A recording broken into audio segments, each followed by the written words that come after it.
is talk, only on CGTN.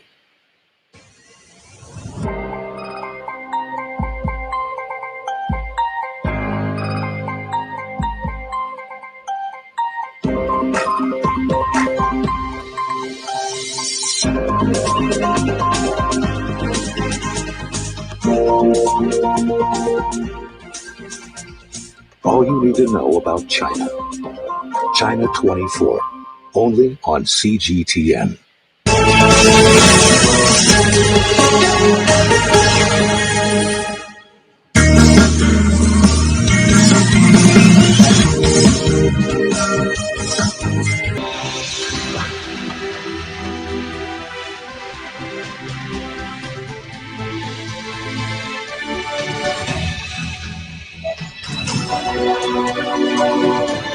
This is CGTN, China Global Television Network.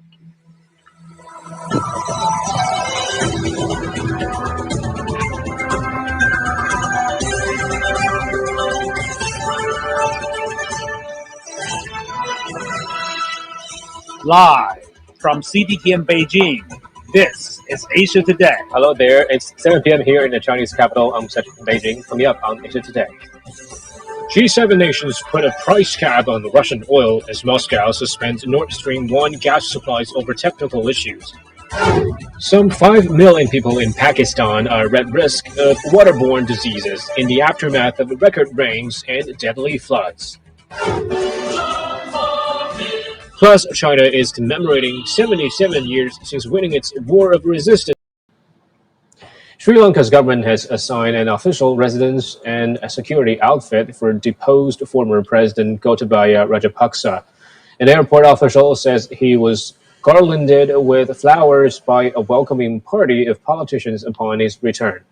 Rajapaksa resigned and fled Sri Lanka in July after protesters stormed his office and residence amid the island's worst economic crisis in decades. He went to Singapore via the Maldives, then stayed in Thailand before his return.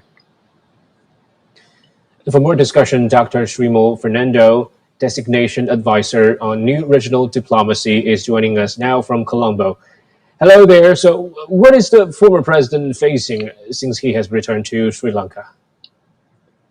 Thank you very much. Former President Gotabaya Rajapaksa returned on the early hours of September 3rd. And it was made clear that on August 19th, his party, main party, the Podujana Peramuna party, requested his safe return to the country through the current government.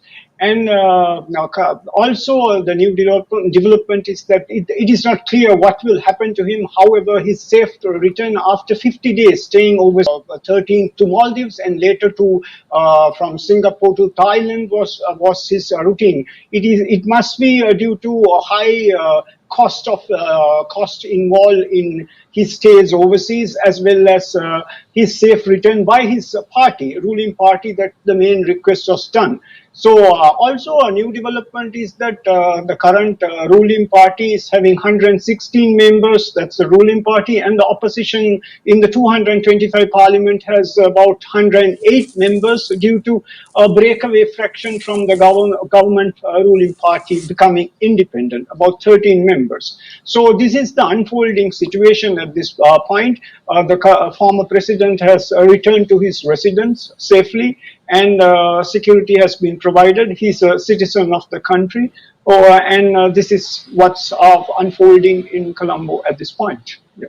Well, Dr. Fernando, the IMF says it has reached a preliminary deal to provide $2.9 billion to Sri Lanka. How much will that help?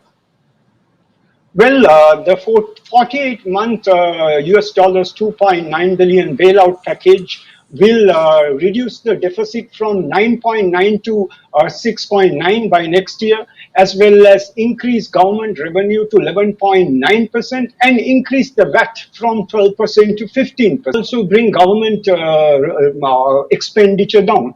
So it is going to be a twofold. One thing is the country will reach to debt sustainability level by bringing down the GDP a debt ratio below 100% from 114%, whilst there will be less welfare and social policies for the people. So the stability of economy is there for the next 48 months. However, there will be hardships for citizens due to these austerity measures. Okay, thank you so much for your insight, Dr. Srimal.